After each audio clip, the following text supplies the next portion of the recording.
राधे राधे दोस्तों, लफ्ज़ भी सूरज में आपका स्वागत है। कल हमने सीखा 15 ऐसे शब्द जो हम रोज़मर्रा के जीवन में यूज करते हैं बिना नुक्ता वाले। आज हम ऐसे शब्द जानेंगे जिनका हम दिन प्रतिदिन प्रयोग करते हैं, रोज़मर्रा के जीवन में प्रयोग करते हैं, लेकिन शायद उनसे रूबरू नहीं थे कि ये हिंदी के हैं या उर्दू के हैं। तो चलिए शुरू करते हैं आज की क्लास। ये हमारे 15 शब्द हैं। इश्क, मज़ा, इंतज़ार, गुस्सा, गलत, इज्जत, जीना, सब्जी, सजा, दरवाज़ा, ज़िला, आज़ाद, जेवर, जोर और ज़ीरा। ये सभी शब्द हमने जीवन में प्रयोग किए हैं, देखे हैं, लिखे हैं, पढ़े हैं, लेकिन शायद किसी को नहीं पता होगा कि ये हिंदी के थे या उर्दू के। ठीक है, अगर ये उर्दू के हैं तो इनकी हिंदी क्या है? जैसे लिखा इश्क, इश्क। ये इसकी अंग्रेजी इसलिए ज़रूरी है कि कहीं हमको शायरी मिलती है या कुछ लाइन मिलती हैं तो आजकल ये नहीं लिखा होता इश्क। मैंने बताया रोमन इंग्लिश में सब लिखा होता है। जैसे लिखा है कैसा ये इश्क है। तो जैसे हम ये देखेंगे कि लास्ट में क्यों है, इसका मतलब नुक्ता वाला का है, तो हो जाएगा इश्क। ठीक है, आएगा धीरे धीरे, अभी नहीं आएगा। लग रहा होगा कि मैं इश्क बोल रहा हूँ, लेकिन बोल रहा हूँ इश्क। ठीक है, इश्क का मतलब होता है प्रेम, जो शुद्ध हिंदी है प्रेम या प्यार। प्रेम हमें किसी से भी हो सकता है, किसी चीज़ से हो सकता है, किसी काम से हो सकता है। जैसे मुझे पढ़ने से प्यार है, लिखने से प्यार है, या किसी इंसान से प्यार है, या इश्क है। ठीक है, लेकिन ये पार्टिकुलर हमने मूवियों में देखा है कि ये कपल्स के लिए रोमांटिक सीन में यूज होते हैं, इसलिए हमको लगता है कि सिर्फ ये इश्क उसके लिए होता है, प्रेमी जोड़ों के लिए। लेकिन ये माता पिता के भी साथ हो सकता है, लेकिन वहाँ कहलाता है ये वात्सल्य। ठीक है, वो हिंदी की क्लास में अच्छे से बताऊंगा क्या कहलाता है। वात्सल्य जो माता पिता भाई बहन के लिए प्यार होता है उसको कहते हैं वात्सल्य। मज़ा, मज़ा का मतलब होता है MAZA, मज़ा। मज़ा का मतलब आनंद। आनंद यूज, हालांकि मज़ा आनंद में अंतर है, लेकिन ये क्या अंतर है वो हिंदी की क्लास में बताऊंगा, क्योंकि अभी बताऊंगा तो कंफ्यूजन आएगा। लेकिन मज़ा का हिंदी रूप आनंद ही होता है। जैसे हमें खेलने में मज़ा आता है, पढ़ने में मज़ा आता है, मुझे पढ़ाने में मज़ा आता है। ठीक है, तो ये सबकी इंटरेस्ट होता है। मज़ा समझ में आया। इंतज़ार, इंतज़ार का मतलब होता है प्रतीक्षा। जैसे हम कहीं बस का इंतज़ार कर रहे हैं, ट्रेन का इंतज़ार कर रहे हैं, तो हुआ वो प्रतीक्षा। इंग्लिश में वेट बोलते हैं। इन तीनों मिश्रण का एक गाना है, मुझे आ गया। इश्क और प्यार का मज़ा लीजिए, थोड़ा इंतज़ार का मज़ा लीजिए। ये मैं इसलिए बता रहा हूँ, कभी कुछ भी याद करो उसको किसी न किसी चीज़ से लिंक करो, तब वो कभी नहीं बोलोगे। जैसे मैं कभी साइंस पढ़ता था तो मैं किसी का साइंटिफिक नाम याद करना हुआ, नाजा नाजा हो गया, मुझे पता है कहीं भी बता दो कि ये सांप का है, राना टिगरीना मेढक का। क्योंकि मैं कुछ ऐसे दोस्त हैं, मैं इनको संबोधित करता था नाजा नाजा या राना टिगरीना से, इसलिए मैं कभी नहीं बोल सकता। समझ में आया इंतज़ार क्या होता है? इंतज़ार का मतलब प्रतीक्षा। गुस्सा, गुस्सा ये दिखने में लगता है कि गुस्सा है, लेकिन ये होता है इसका शुद्ध रूप गुस्सा। गुस्ताखी माफ मेरे लब पर आया है नाम शरीफों का। गाना है ना, सुनो एक एक शब्द को, गाना में लिंक करके सुनो, कभी नहीं बोलोगे। गुस्सा का मतलब होता है क्रोध, किसी बात को लेके गुस्सा हो जाओ किसी पे, किसी ने हमको गाली दे दी या हमें बाधित कर रहा है पढ़ने लिखने में, उस पर गुस्सा कर सकते हैं। गलत, ये गलत नहीं होता है, गलत। गलत का मतलब असत्य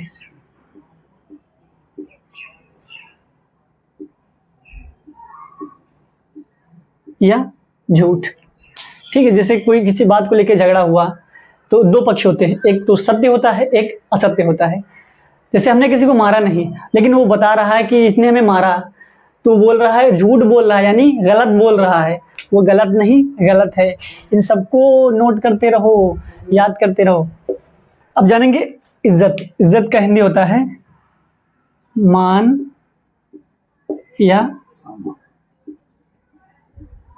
मर्यादा। ठीक है, लेकिन हम क्या होता है कि आए दिन हमारे जीवन में इंग्लिश और उर्दू का निहित होता जा रहा है। हम रोजमर्रा के जीवन में प्रतिदिन इंग्लिश और उर्दू का ज़्यादा उच्चारण करते हैं, हिंदी खोती जा रही। इसलिए नहीं होता कि मान क्या है, मर्यादा क्या है। बहुत से ऐसे शब्द हैं हिंदी के जिनको समझना बहुत कठिन है। इंग्लिश हम समझ सकते हैं, उर्दू समझ सकते हैं, लेकिन हिंदी उससे भी ज़्यादा कठिन है। कभी देखना हिंदी क्लास में बताऊंगा जब, तब समझ में आएगी कितनी कठिन है हिंदी। तो इज्जत का क्या हुआ, मान मर्यादा। जैसे हमें कोई गाली देता है तो हमारी मान मर्यादा को ठेस पहुंचता है, हमारी इज्जत को ठेस पहुंचता है। अब आ गया जीना। जीना से सब बखूबी परिचित थे कि जीना क्या होता है, सभी के घरों में होता है। पहले सीढ़ियाँ होती थी, अभी जीना होने लगे हैं, लेकिन वो जीना नहीं होता है, वो होता है जीना। ये होता है जीना। जीना का मतलब होता है निर्वाह, हम कैसे जी रहे हैं, हमारा लाइफ स्टाइल कैसा है, हमारा ढंग कैसा है। ठीक है, वो होता है जीना। और जो घर में होता है वो होता है जीना, घर का जीना। या फिर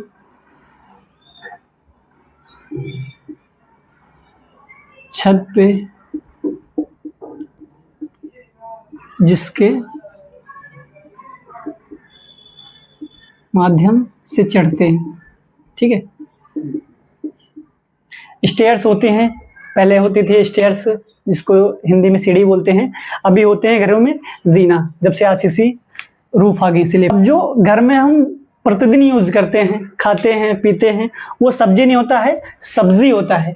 मैंने फिर बता रहा हूँ कि हिंदी लुप्त होती जा रही, उर्दू और इंग्लिश का निहित होता जा रहा है। सब्जी का हिंदी होता है साग।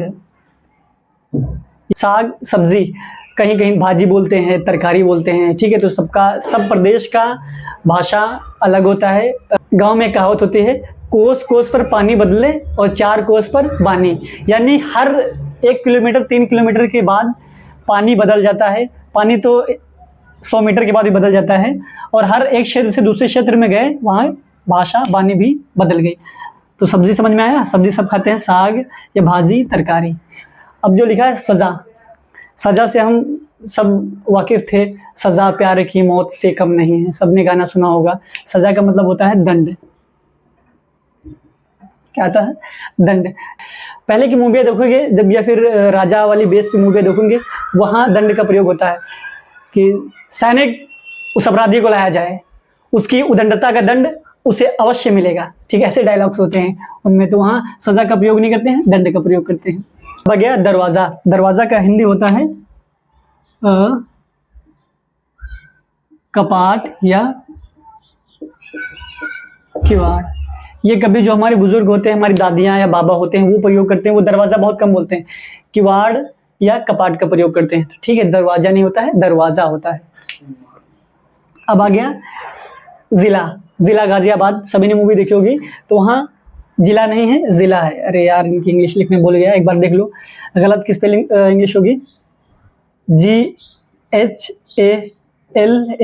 गलत। इज्जत का IJZ, सॉरी, AT, इज्जत। जीना का ZEENE। इसको लिख लेना क्योंकि ये ज़रूरी है। हमें अब हिंदी बहुत कम देखने को मिलती है, सिर्फ रोमन इंग्लिश। सब्जी, सब जी।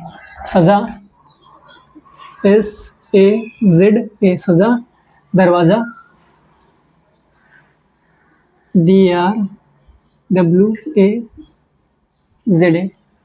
ठीक है, दरवाजा। अब आ गया जिला। जिला का मतलब होता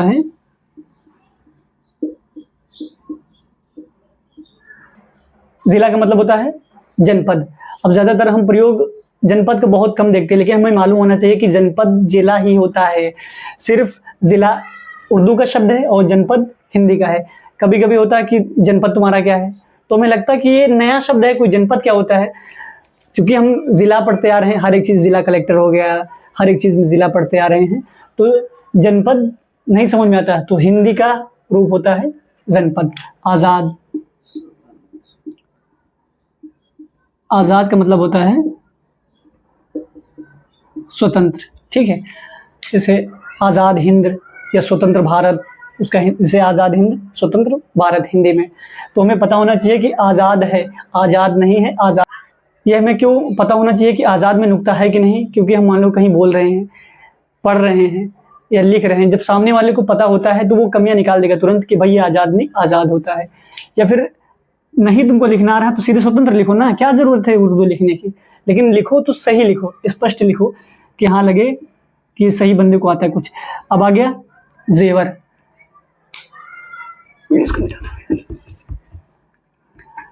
जेवर, ZEVAR, जेवर। अब जेवर, जेवर का मतलब होता है आभूषण,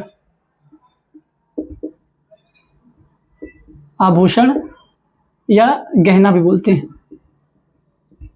ठीक है, जेवर जो हमारी महिलाएं, माताएं, बहनें शादियों में पहनती हैं या रोजमर्रा के जीवन में पहनती हैं, वो होता है जेवर। सही उच्चारण जेवर है, ना कि जेवर। जोर, जोर का मतलब होता है बल या शक्ति। जैसे हमें इसको ऊपर उठाना है, ये भारी है तो ये नहीं जा रहा है, तो इसको बोलेंगे इस पे जोर दो तब ऊपर जाएगा। लेकिन जो हिंदी का प्रयोग करेंगे तो यहाँ नहीं बोलेंगे जोर देना है, यहाँ बोलेंगे बल दो इस पे या शक्ति दो। ठीक है, जब हिंदी पढ़ते हैं तो उसमें ये क्लियर होता है कि बल क्या होता है, शक्ति क्या होता है। अब जानेंगे जीरा। ये जीरा खाने वाला जीरा होता है, जो सब्जी में डाला जाता है वो जीरा होता है, लेकिन वो जीरा नहीं होता है, जीरा होता है। जीरा खाने वाला या मसाला में आता है। ठीक है, तो जो सब्जियों में पड़ता है हम लोग खाते हैं वो जीरा नहीं होता है, जीरा होता है। अब मैं 2 शब्द बताने जा रहा हूँ नुक्ता वाले, उसके बाद आज की क्लास खत्म करते हैं। एक होता है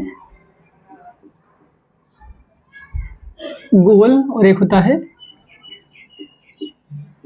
गोल। इस गोल का मतलब होता है गोल ही, जो राउंड में होता है ये कहलाता है गोल। और इस गोल का मतलब होता है भीड़।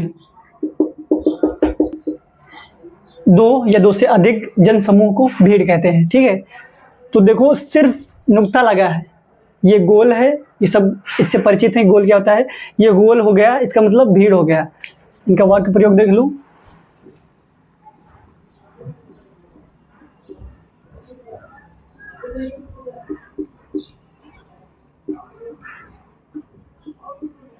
धरती गोल है, धरती गोल है। अगर यहाँ पर हम गोल का प्रयोग कर देंगे, नुक्ता लगा देंगे, तो इसका अर्थ बदल जाएगा, कोई मतलब नहीं रह जाएगा। जैसे धरती भीड़ है, तो ये कुछ स्पष्ट नहीं हो रहा। धरती क्या है, भीड़ है, धरती में भीड़ है, धरती ना कि भीड़ है। ठीक है, तो इसके लिए गोल का ही प्रयोग होगा, यही स्पष्ट है और सही है।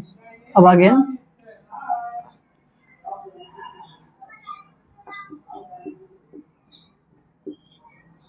बाजार में गोल का